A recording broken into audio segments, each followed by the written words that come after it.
కందానిది ప్రేమను వివరింపవీలగునా ఆనందమే పరమానందమే ప్రియా యేసు నొసగే నాకు కొలతానిది బుద్ధి కందానిది ప్రేమను వివరింపవీలగునా నీచద్రోహినైనాను ప్రేమతో చేర్చుకొని నీచద్రోహినైనాను ప్రేమతో చేర్చుకొని పాపముడి నుండి నన్ను పైకి లేవనెత్తెను పాపముడి నుండి నన్ను పైకి లేవనెత్తెను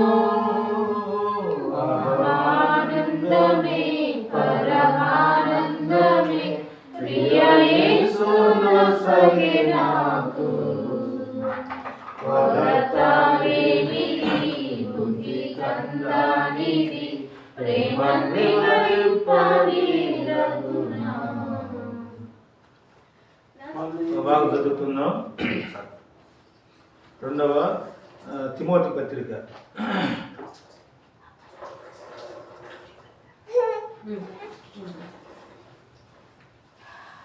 తిమోతి రాసిన మొదటి పత్రిక మొదటి తిమోతి 2వ అధ్యాయం 1వ వచనం. మొదటి తిమోతి 2వ అధ్యాయం 1వ వచనం. నేను చెప్తాను పలకండి, నా కుమారుడా. అందరూ పలకండి. మొదటి తిమోతి 2వ అధ్యాయం 1వ వచనం. నేను చెప్తాను, అందరూ పలకండి. నేను తరతర తీయాలని కుదరదు. నా కుమారుడా క్రీస్తు యేసునందున్న కృపచేత బలవంతుడు కమ్ము. మరో భాగం తెలుసుకున్నాం. 2వ తిమోతి 2వ అధ్యాయం 2వ తిమోతి రెండో తిమోతి చదివింది ఇప్పుడు మొదటి తిమోతి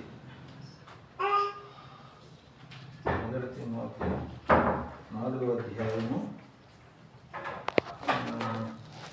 11-12 వచ్చినారు. నేను చెప్తాను పలకండి. ఈ సంగతులు ఆజ్ఞాపించి బోధించుము. నీ యవ్వనమును బట్టి ఎవడు నిన్ను తృణీకరింపనీయకము, కానీ మాటలోను ప్రవర్తనలోను ప్రేమలోను విశ్వాసంలోను విశ్వాసులకు మాదిరిగా ఉండును. కీర్తన గ్రంథం 84వ అధ్యాయము కీర్తన 84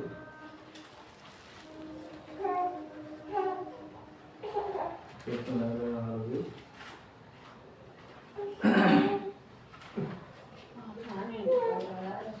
10వ వచనం. అందరూ పలకండి. కృపా సత్యములు కలిసికొనినవి నీతి సమాధానములు ఒకదానికొకటి ముద్దు పెట్టుకునినవి. అదే 85-10 ఇప్పుడు అక్కడ చేస్తాను. ఎందుకంటే సరే అన్ని లేఖనాలు రావడానికి కాబట్టి ఎవరి కాలం బైబిల్లో ఏం చెబుతుందంటే ఎవరి కాలం ముందు పుట్టిన కుమారులు బలవంతుని చేతులని బాణములు వంటివారు. రే బౌలు కింద కూర్చో. సన్నీ నువ్వు కింద కూర్చో. డానీ ఇటు కూర్చో. కింద కూర్చో నువ్వు. డానీ కూర్చో. డానీ తప్పల కూర్చో. ఇంకెవరు బైబిల్ దెబ్బాకండి. నాకైతే ఉన్నాను. బైబిల్ ఏం చెప్తుంది? యవ్వన కాలం ముందు పుట్టిన కుమారులు బలవంతుని చేతిలోని మానవులు వంటి వారు. ఎవరి చేతులు అంట? బలవంతుని చేతిలోని. ఇప్పుడే మనం మొదటి తిమోతి 2వ తిమోతి 2 ఏం చదివాము? ఏముంది అక్కడ? ఎవరి తిమోతి నుంచి రాయబడింది, ఆ కుమారుడు నీ యవ్వనం బట్టి ఎవరినో తృణీకరింపనీయకము. తర్వాత ఏమన్నాడు అక్కడ? కృపచేత బలవంతుడు. దేని చేత బలవంతుడు అవ్వాలంట? లోపల మనం చికెను మటను లేకపోతే అయ్యి తిని తెచ్చుకునే బలం బైబిల్ చెప్తల్లా. ఏం చెప్తుంది? నువ్వు లోపల సన్నగా ఉండొచ్చు, లేకపోతే భయంకరంగా లావు ఉండొచ్చు, కానీ ఈ బలాన్ని గురించి దేవుని వాక్యం చెప్తున్నా. ఏం చెప్తుందంటే దేవుని కృపలో బలవంతుడుగా ఉండాలి అంటారు. ఏం చెప్తుంది? దేవుని కృపలో. అందుకని ఇందాక మనం ఏం చదివాము? కృపా సత్యములు కలిసి కొనివి, నీతి సమాధానం ఒకదాని ఒకటి బుద్ధి పెట్టుకున్నాం. కృప అంటే ఏంటి? సత్యం అంటే బైబిల్లో 1కి 2 అంటే 3 అంటే తత్వం అని, 4 అంటే సావాసం, 5 అంటే కృప అని, 6 అంటే మానవ సంఖ్య, 7 అంటే సంపూర్ణ సంఖ్య. అట్లాగా ఒక్కొక్క అంకికి ఒక రకమైన అర్థాలు ఇచ్చేట్టుగా బైబిల్ పండితులు చెప్తూ వచ్చారు. కృపకి ఎన్నో అంకి ఇవ్వబడింది? 5 ఇవ్వబడింది. ఎన్నో అంకె? కృపకి ఎన్నో అంకి ఇచ్చారు? 5. ఇందాక మనము యవనస్తులైన తిమోతి నువ్వు ఏం చేయాలంట? నువ్వేం చేయాలి? ఎలా ఉండాలంట? దేవుని కృపలో నువ్వు బలవంతులుగా ఉండు అని మాట్లాడుతూ 5 అంతల విషయాన్ని అక్కడ చెబుతూ వచ్చాడు. దేనిలో? మాటలోను, ప్రవర్తనలోను, ప్రేమలోను, విశ్వాసంలోను, పవిత్రతలోను విశ్వాసుల మాదిరిగా ఉండు అన్నాడు. ఈ దేంట్లో మాదిరిగా ఉండాలన్నాడట? విశ్వాసానికి మాదిరిగా ఉండాలంటే ఎన్ని అనుభవాలు చెప్పాడా? 5 అనుభవాలు నీ గురించి అతి జాగ్రత్త కలిగి, భయం కలిగి, విశ్వాసం మన హృదయంలో 5 అంతుల అనుభవాన్ని కలిగి ఉంటాము. వారే క్రీస్తు చేస్తున్న కృపలో బలవంతులుగా ఉంటారు. లేకపోతే సరే, మొట్టమొదటిగా 5 అనుభవాలు నేను చెప్పండి. 5 అనుభవాలు ఒక మాట చెప్తా. మొట్టమొదటిగా ఏమన్నా 4:11 ఏం చెప్పాడా?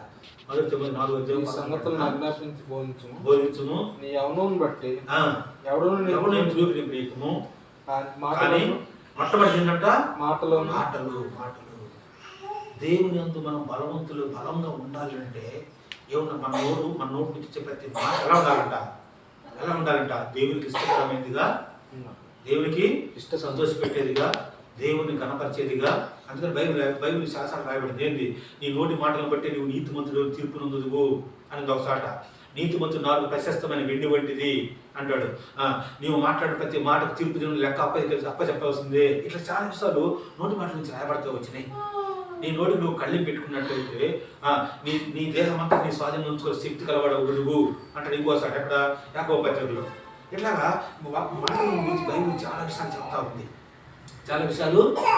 ఉంది. నేను ఈ సందర్భంలో ఒక చిన్న విషయం చెప్పి నేను ముగిస్తాను ప్రయత్నం చేస్తాను. నేను ఒకసారి ఇక్కడ అమ్మిరెడ్డి గారు అని ఉన్నాడు అన్నాడు, ఒంగోలులో.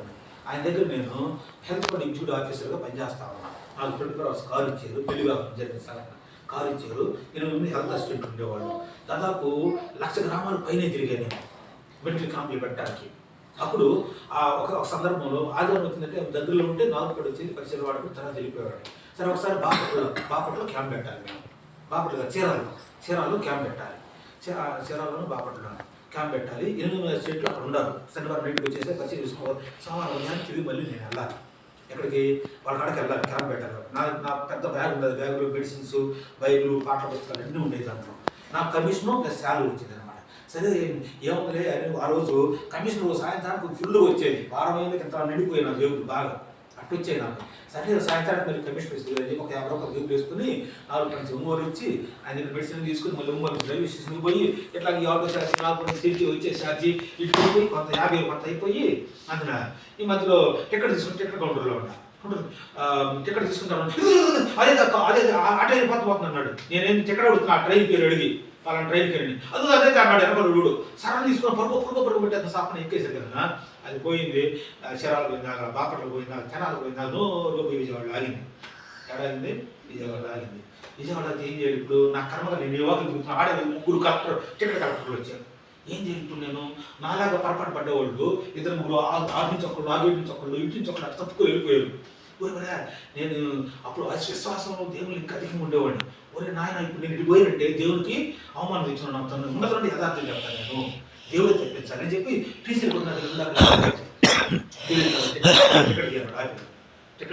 టికెట్ తీశాను. అది ఎక్కడ దాకా ఉంది? చీరాల దాకా బాబు దాకా తీసుకున్నాను కదా. ఆ టికెట్ ఉంది. ఈ చూసాను కానీ అసలు టికెట్ తీయన్నాడు. ఎందుకు? నేను విజయవాడ దిగుతున్నా. వాడు కాదు ఏంటి ఇక్కడ విజయవాడ టికెట్ కావాలి, నువ్వు అది కాదు ఇది అని చెప్పాను. అనేసరికేనా? లేదు సార్, నేను క్రైస్తవుని సరిగ్గా వాగ్దానం చూడండి. అప్పుడు హెబ్రోన్ క్యాలెండరు ఆగుతాడు. ఇప్పుడు ఆ జేబులో ఉండేది. అది తీసి చూపించాను. నమ్మల బ్యాగ్ ఏముంది? జిప్పు ఇప్పి అన్నాడు. తీసేది బైబిల్, పాటల పుస్తకం ఉంది. దాంట్లో మెడిసిన్స్ ఉన్నాయి. నేను క్రిస్టియన్ సార్, క్రైస్తవుడు సార్, నేను ఇది చెప్తున్నాను సార్, అర్థం చెప్పలేదు సార్, నమ్మండి సార్ నన్ను అని చెప్పినట్టే. నేను చూసిన పద ఒక్కరు నీకు 4 నూతి నీ సంగతి తెలిసేటప్పుడు ఏం చెప్పానన్నా, ఎరగడి తీసుకెళ్తామని. కొద్ది దూరం పోయిన తర్వాత సైలెంట్లో పెట్టాను. మొబైల్ 4 సైలెంట్లో పెట్టాను. ఉద్యోగం పోయిన తర్వాత ఇంకో పిట్లు ఎక్కాడు ఆ టికెట్ కలెక్టర్ తీసుకోండి ఎందుకు మళ్ళీ చెక్ చేయడానికి అందులోకి ఆయన నేను కూడా ఎక్కా ఎందుకు ఎక్కాను ఒరే నీకు సందర్భపడి పోవచ్చు నేను పోతే ఇటు క్రైస్తవుడు అని చెప్పాడు గురువు ఇటు పోయాడు అని చెప్పి దేవుడు అవమానం వచ్చి దేవుడు భయపడిపోయాను ఆయనతో ఎక్కా ఎక్కి మళ్ళీ అటు నుంచి ఇంకో డోర్ నుంచి దిగారు చెక్ చేసుకుంటూ పోయి అతను వెనకాల చూసాడు ఎవరు అన్నాడు సార్ మీరు రమ్మంటాడు సార్ వెనకాల పరపో అని చెప్పాడు ప్రభావానికి స్తోత్రం అనుకున్నాను ఎందుకు దేవుడు మమ్మల్ని కమ్మని రాలేదు అక్కడ ఆ నుంచి బయటకు వచ్చా గేట్ నుంచి బయటకు పోయా నాకాడ అంటుంది అప్పుడు ₹2 ఉంది ఎక్కడికి రావు ఏం చేయాలి వాచ్యం చేతున్నా అప్పుడు అన్న ఇన్స్టార్ట్ చేసుకుని ఎట్లాగే ఇన్స్టార్ట్ చేసుకుని ఉండాలి దాదాపు 30 సంవత్సరాల ఇన్స్టార్ట్ అలవాటు నాకు వాచ్ ఉంది ఒక 5 నిమిషాలు పడుకు పోయి ఈ వాచ్ చిత్రం ₹50 ఈ వాచ్ చిత్రం ఉంటుంది ఏం వాచ్ 10,000 వాడు ఇలా ఇంకో వయసు పచ్చదాడు అడిగా కిల్లి షాప్ రకరకాల ఇప్పుడు ఇలా ఈ తత్తకం అంతా ఒక రిక్షా ఒకటి వస్తున్నాడు నాకు తిరిగి వస్తున్నారు సంగతి ఆకుంటా తిరుగుతున్నా అంతా నేను ఒక రిక్షా ఒకటి పిలిచి ఆఖరికి అంతా నాయనకి తిరుగుతున్నా నేను చూసుకోవాలి ఎట్లా నువ్వు క్రైస్తులు అని చెప్పావు కదా ఒకసారి చర్చి ఉన్నాడు తీసుకెళ్తాను నిన్ను అని చెప్పి ఎక్కించుకున్నాడు ఆ బ్యాగ్ కూర్చున్నా గుడ్డులో తీసుకెళ్తాడు ఎడగడకు విజయవాడలో ఏడ చేసుకున్నా నేను ఫస్ట్ టైం ఆడుకోవడం నేను నాకు అసలు తెలియదు ఇప్పుడు బాగా నేను తీసుకెళ్ళి ఒక చర్చి ఒక పెళ్ళికో చర్చి కాదు తీసుకెళ్ళాడు మూసేస్తుంది ఇంకో చర్చి దగ్గర తీసుకెళ్ళాడు ఆడ ప్రేర్ అయిపోయి మొత్తం అయిపోయి వాళ్ళు ఇద్దరు ఉన్నారు అక్కడ తెలియదు దయచేసి నాకు ఒక ₹50 ఇప్పిస్తారా నువ్వు వాచ్ చేస్తా కావాలంటే అని చెప్పారు అన్న లేవు నేను పక్షంగా అంటే ఇగో అలా ఇంటి మీద టైం ఉండాలా ఆర్కెలిసి వీళ్ళకి ఆడ పో అని చెప్పన్నారు చాలా ఉన్నారు అని చెప్పి వెళ్ళి రిక్షా ఆడాడు నేను 2వ ఫ్లోర్లోకి వెళ్ళాను తలుపు దగ్గర అలాగే ఒక ఆమె సుశీలమ్మ పేరు నల్లగా ఉంటే పొట్టి బాగా ఉంటుంది పెద్ద రోజు చేసింది అమ్మ వల్ల ప్రేరించాడు ఎవరు కొద్దిగా ఇట్లా జరిగింది సరే కూర్చోను నీళ్ళు ఇచ్చిన తర్వాత మా అంతా చెప్పా ఆ ఒంగోలు వేసుకోళ్ళు ఊరు సేవకుడు ఇప్పుడు అలా సేవకు మీకు తెలుసా పేర్లు అడిగిన వస్తాను అన్నీ చెప్పేసి ఎందుకు అప్పుడు నాకు జిల్లా సేవ మొత్తం బాగా మోటెడ్ మొత్తం అన్న తర్వాత నాకు నమ్మకం కుదిరి ₹50 ఇచ్చింది ₹50 ఇచ్చిన వాచ్ తీసుకోండి నేను మళ్ళీ తీసుకున్నానంటే వాచ్ తీసుకోవాలి అది నా ₹50 తీసుకొని కింద దిగాను దిక్షాడు మళ్ళీ అక్కడ నుంచి ఉండే పాప నా కోసం గంట సేపు ఎక్కాను నేను రైల్వే స్టేషన్ తీసుకెళ్ళాను ₹16 ₹15 టికెట్ అయింది మిగిలిన రిక్షాలు ఇచ్చాను అని వెళ్ళిపోయాను ఎందుకు నేనంతా చెప్తున్నానంటే కేవలం నేను ఒకటే ఆ నోటి మాటలు ఆ బైబిల్ ఏముంది సత్యమే చెప్పవలను ఏం చెప్పాలన్నట పిరికివారును అవిశ్వాసులను నరహంతకులను వ్యభిచారులను మాంత్రికులను విగ్రహాధికులను అబద్ధికులందరూ కూడా అగ్నిగతంలో గుణంలో పడుదురు ఇది ఏంటంట 2వ మరణం లేకుండా వాము అబద్ధం అనకూడదు జాగ్రత్త మన నాలుక మన నోరు రేపు లెక్క చెప్పాలి దేవుడు భయపడిపోయినా ఆ భయం చెప్పేది ఎప్పుడైతే నేను సత్యం చెప్పాను ఉన్నది అర్థం చెప్పాను దేవుడు ఏం చేశాడంట ఆ క్లిష్ట పరిస్థితులన్నింటిని తప్పించి నాకు సహాయం చేసాడు లేదా కాబట్టి సత్యం కొరకు నిలబడితే మనము దేవుడు మన కొరకు సత్యం అంటే ఎవరు యేసు చెప్పు నేనే మార్గమును సత్యమును దేవుడే సత్యం నువ్వు నిజం చెప్తున్నావు అంటే అక్కడ అర్థం ఏంటంటే నీలో దేవుడు ఉన్నాడే నాతో అంతే మిగిలిగా పక్కన పడేసింది అన్ని నుండి సందర్భాలు బట్టి రకరకాలు చెప్పుకుంటూ పోతాడు నువ్వు నిజం చెప్పావా యథార్థం ఉన్నావా ఉన్నటువంటి చెప్పావా ఏముందంటే నా దేవుడు నీలో ఉన్నాడు అని అర్థం అలా చెప్పలేదా మనము వంకటెక్కలు చెప్పామా దాచిపెట్టి రకరకాలు చెప్పామా దేవుడు మనలో లేడు అని అర్థం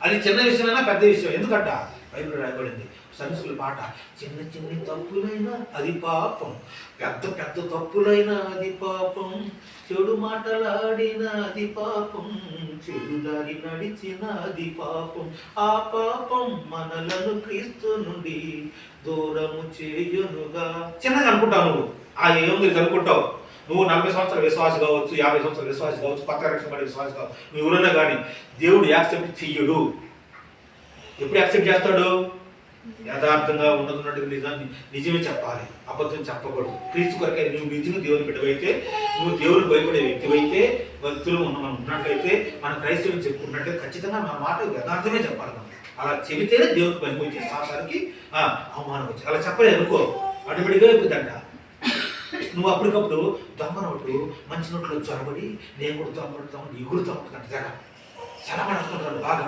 స్వరం వెనక సపన ఆ నోటు తీసుకుని దొంగ నోటు స్థలం చిచ్చుకొని నాకు దాన్ని బతుకు ఏమైపోయిందట అప్పుడు దాకా శనబడినంత నువ్వు పట్టబడినంతకాలం అంతే పట్టబడినంతకాలం మనము బాగా ఊరేగుతాం ఎందుకు నన్ను ఎవరు చూడలేదు నాకు మాట ఇవ్వడం లేదు అనుకో ఎగురుతో హ్యాపీగా ఉంటాం కానీ పట్టబడినాక ఒకరోజు చించి పడేసినప్పుడు తోసేసినప్పుడు చీకట్లోకి నెట్టేసినప్పుడు నరకంలోకి 20 సంవత్సరాలు 40 సంవత్సరాలు 50 సంవత్సరాలు పుట్టిన దగ్గర ప్రశ్న చెప్పండి ఈ బతుకంతా ఏమైపోయినట్టు అసలు ఉంటే రచ్చగానే ఉండు చల్లగానే ఉండు నేను ఎవరు ఉన్నాడు అడ్డుపోతే ఇటుపోతుంది ఏం అవసరం లేదు, అది దేవుడికి నచ్చదు.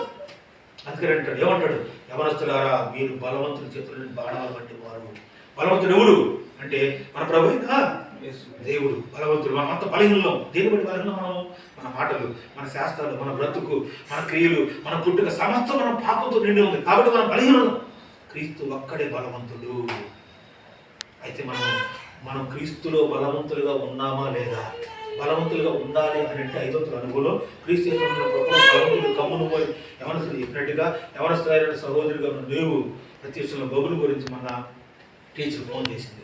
మీ వాడు బెస్ట్ స్టూడెంట్ క్లాస్ అవార్డు వచ్చిన వాడికి స్టేజ్ మీద కలిసి ప్రిన్సిపల్ మనం అందరూ కలిసి చెప్పారు ఇట్లాగని చెప్పి ఫోన్ చేసింది మిస్. మీ వాడికి 5 సెకండ్ ర్యాంక్ వచ్చింది. ఉడిన స్కూల్ అక్కడ సెకండ్ ర్యాంక్ వచ్చింది అన్నాడు. ఏంటంటే వాడు ఏంది మేడం అసలు వాడు నెలకి 20 రోజులు స్కూల్కి రాడు కదా, 10 రోజులు వచ్చేదని చెప్పారంటే మాట్లాడితే ఆమె ఏం చెప్పింది తెలుసా? వాడు ఎవరి దగ్గరికి వాడు చదువుతారు ఎట్టగట్ట మాట్లాడదు. నాకైతే ఒకరోజు ఫోన్ చేసినప్పుడు చెప్పింది, సార్ మీ వాడు ఒక్కడ దగ్గర కూడా చూసి ఒక్క మాట ఒక్కసారి రాయలేదు సార్.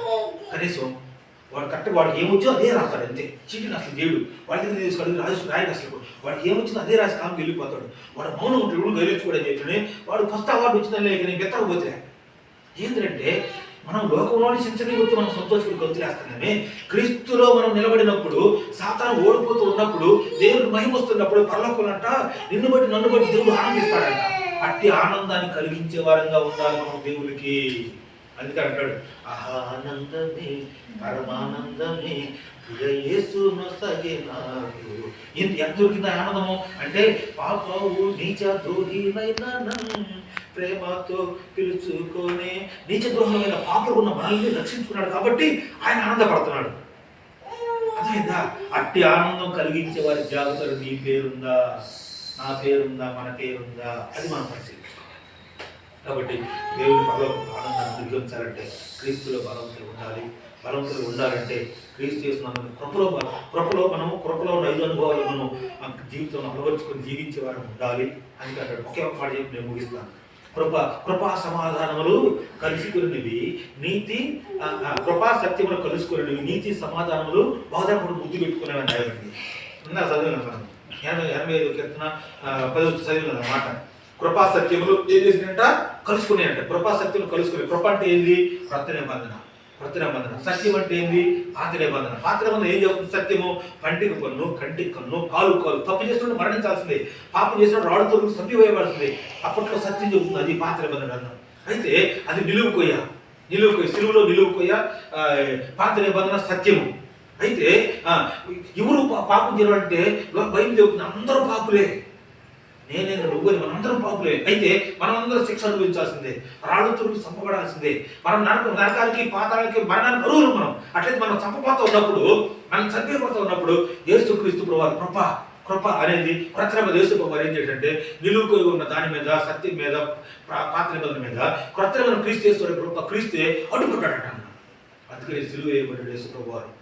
కృప ఏం చేసింది అంటే ఇంకొక అవకాశం ఉంది అనేట్లుగా జీవితాంతో బతికినంతకాలం అవకాశం ఇస్తానన్నాడు మనకి. ఎందుకు? ఆ కృప అడ్డుపడటం వల్లే సిలువలో యేసు ప్రభు అనే కొత్త నిబంధన అడ్డుపడటం వల్లే మనం బతుకున్నాం. లేకపోతే మనం ఒక్కళ్ళు కూడా బతుకునేవాడు కాదు. ఆ కృపను నువ్వు నిరర్ధకం చేసుకున్నావా? శాపము, కష్టాలు, నష్టాలు, అన్ని శోధనలు, శ్రమలు, నిట్టూర్పు, వేదన, బాధలు అనుభవిస్తావు. ఎంత చేసినా రావు, ముందుకు రావు. ఆ కృపను నువ్వు వినియోగించుకొని నా కృప చేత బలవంతుడుగా క్రీస్తు కృపలో బలవంతుడుగా క్రీస్తు నిలబడ్డావా? నిలబడి ఖచ్చితంగా నా కృప నీకు చాలును అన్నట్టుగా యెహోవా ఆశీర్వాదం, ఐశ్వర్యం కృపపడతావా వచ్చిందంట. ఎవరి మీద? కృప కొరకు కనిపెట్టుకున్న వారి మీద. కృప కొరకు కనిపెట్టుకున్న వారు. కాబట్టి క్రీస్తు యేసునందున్న కృపలో మనం పరీక్షించుకున్న 500 అనుభవాలు ప్రభువును పంపించే వారంగా మనం క్రీస్తు కొరకు నిలబడి నిజమైన సాక్షులముగా పరలోక రాజ్యం చేరేంత వరకు వాక్యం ద్వారా మనము జాగ్రత్త భద్రపరచుకుంటూ మన హృదయాన్ని భద్రపరచుకుంటూ క్రీస్తులో మనం కొనసాగలేదు ప్రభు యొక్క ఆశ. అయితే ఒకే ఒక ప్రశ్న వేస్తాను, ముగిస్తున్నాను. లేచిన వెంటనే దేవుని వాక్యం చదువుకుంటున్నావా? దేవుని ప్రాధాన్యత ఇస్తున్నావా? ప్రభుకి లోబడుతున్నావా? లేచిన వెంటనే మొట్టమొదటి ప్రార్థన చేసుకున్న తర్వాత దేవుని వాక్యం చదువుకున్న అనుభవంలో ఉంటే క్రీస్తుకు ప్రాధాన్యత ఇచ్చినట్టే. వాళ్ళు ఎవరైనా మనము ఏం చేస్తామంట? వచ్చే కష్టాలు తప్పించుకోలేము. ఎందుకంటే ఒక్కొక్కసారి ఒక విషయం చెప్పేసి ముగించేస్తా ప్రార్థన చేస్తాను. జపాన్లో హిరోషిమా, నాగసాకి, టోక్యో, ఒసాకో ఇట్లా పెద్ద పెద్ద పట్టణాలు ఉన్నాయి జపాన్లో. మనకి బెంగళూరు, హైదరాబాద్, కలకత్తా, బాంబే, చెన్నై ఇట్లాగా రకరకాల పెద్ద పెద్ద పట్టణాలు మనకి ఇండియాలో. అట్లాగే జపాన్లో కూడా పట్టణాలు ఉన్నాయి. 1945 సంవత్సరంలో జరిగిన సంఘటన, నిజంగా జరిగిన సంఘటన. అయితే హిరోషిమా అనే పట్టణానికి ఒక అధ్యక్షుడు ఉన్నాడు. అధ్యక్షుడికి ఒక కుమార్తె ఉంది. ఆ కుమార్తెకి వివాహ వయసు వచ్చేసరికి వివాహం చేయాలని ఉద్దేశంతో అధ్యక్షుడు పెళ్లి సంబంధాలు చూస్తా ఉంటే ఒక చక్రవర్తి దగ్గర డాక్టర్గా పనిచేస్తున్న సంబంధం కుదిరినా పెళ్లి చేసేసాడు. చేసిన తర్వాత అనివార్య కారణాల వల్ల ఆ డాక్టర్ ఉన్న ఆయన చంపివేయబడ్డ, హతమార్చబడ్డాడు. అప్పటికే 3 కుమార్తెలు. ఈ పరిస్థితుల్లో భర్తలకు ఉన్న బంధువులు, నువ్వు ఎందుకు ఇట్లా చేస్తున్నావు, నువ్వు కష్టం ఎందుకు, పిల్లలు పెట్టుకుని మేము ఉద్యోగం హాస్పిటల్లో మాకని చెప్పి నేను వాళ్ళ ఊరికి తీసుకెళ్ళారు. హిరోషిమా పట్టణంలో వాళ్ళ ఊరికి తీసుకెళ్ళిన తర్వాత అందుకని ఉదయాన్నే లేచిన వెంటనే ప్రార్థన చేసుకుంది. పడకలోనా లేచా, మోకాలు ఇచ్చా అనవసరం.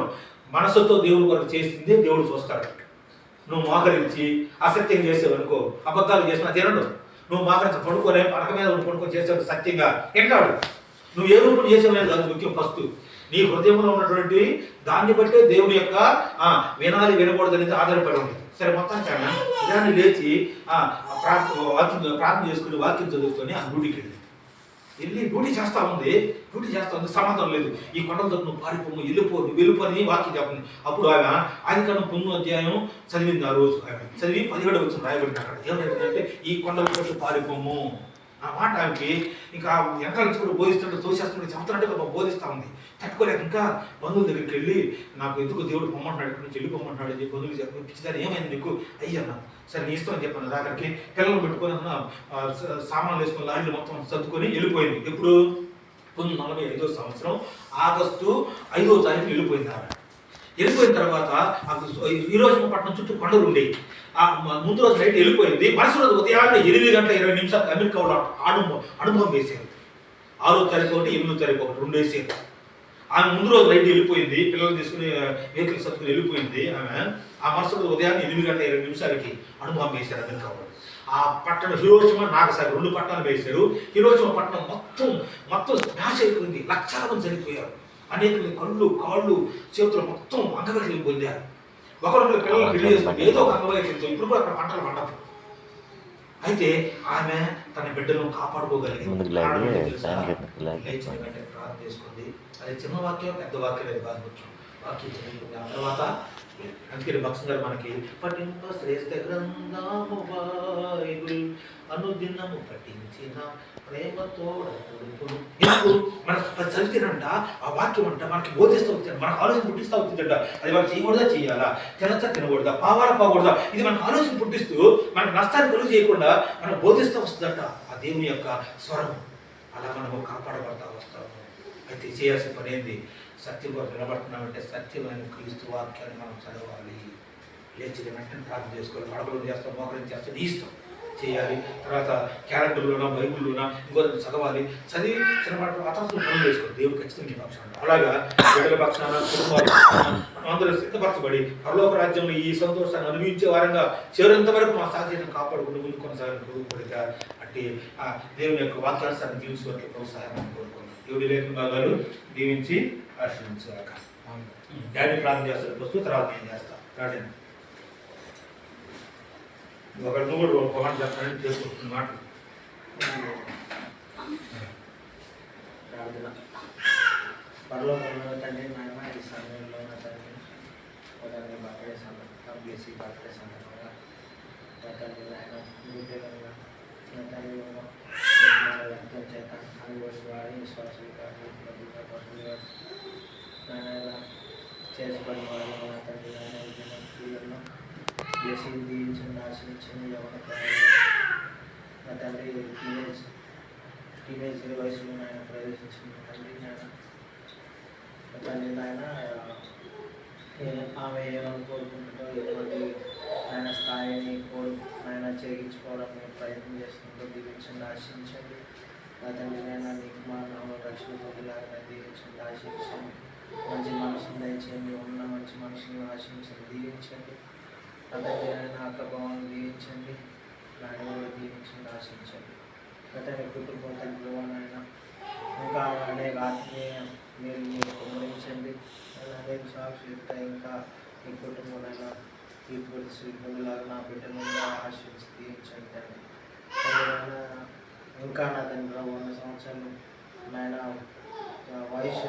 వయసు పూర్ణ వయసు గలదైనా నీ నమ్మకాన్ని సాక్షిగా ఆ బిడ్డ నిలిచిలాగా ఆశించి దీవించుకుంటున్నాను తండ్రి. నాయన మా కుటుంబాన్ని తండ్రి ప్రభు అదేగా బాబు గారి యొక్క అనేక బంధువర్గాన్ని అందరినీ నా తండ్రి నడిపిస్తున్నారు. నా తండ్రి చెప్పిన వాక్యం బట్టి పాల్గొన్న పాటను బట్టి ప్రభావ మా జీవితంలో నా తండ్రి ఈ సమయంలో మీకు స్థితించి ఉన్నాం. మా జీవితంలో మేము లోటుపాట్లు కలిగినాము వాటిని గ్రహించి నాయనమైన సత్తుకొరకు ఆనందంతో నాది ఆహ్లాదంతో మా జీవితాన్ని కలుగుతాడు మమ్మల్ని ఆశించి కోరుకుంటున్నాం తండ్రి. నా తండ్రి తిరిగి మేము ఇంటికి పోయేంత వరకు మమ్మల్ని ఆశించి దీవించని కోరుకుంటున్నాం. ఇంకా ప్రభావ నా తండ్రి ద్వారా మాకు ఇటువంటి రక్షణ భాగ్యాన్ని సంఘం కాపుతోని అనేక మంచి సువార్తకి మంచి సంఘాన్ని స్కూల్ లాంటి సంఘాన్ని మాకు దయచేసి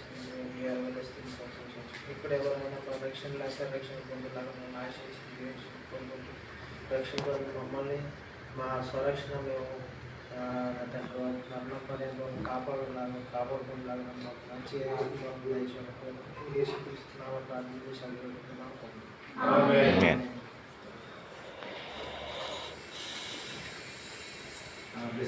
అన్ని లైట్లు వేస్తున్నాయా?